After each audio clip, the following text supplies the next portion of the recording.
baland keldi, kimdir past keldi. Kimdir qumursqayu, kimdir xas keldi. Kimdir haqni sotib, haqparast keldi. Ko'ksimda yuragim cho'g'dir otajon.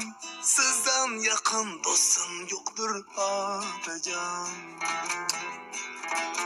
Ko'rdim zar qoplagan sahrolarini.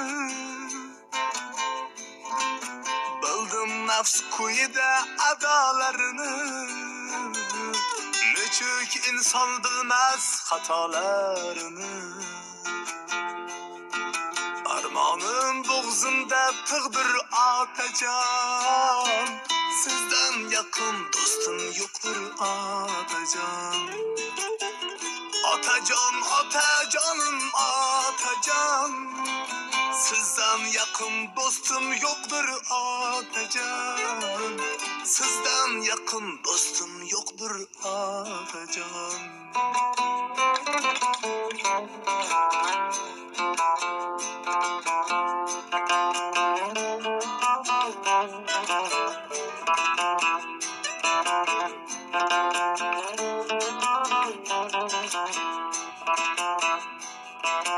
Osmon qulab tushdi meni yelkamga. Sig'may qoldim ko'shamadi kulmamga. Qo'shiqlarim yetib ikki olamga. Tog'u toshni zir titratdi otajon. Sizdan yaqin do'stim yo'qdir otajon. Bilsam bo'g'zimdagi nido ekansiz. Davosiz dardlarga shifo ekansiz. Har on asraguvchi duo ekansiz. Men bilgan dunyolar bir pul otajon. Sizdan yaqin do'stim yo'qdir otajon. Otajon, otajonim otajon. Sizdan yaqin do'stim yo'qdir otajon.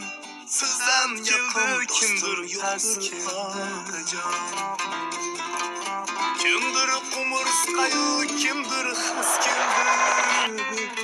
Kimdir haqni sotib, haqparast keldi. Ko'ksimda yuragim cho'g'dir otajon. Sizdan yaqin do'stim yo'qdir otajon.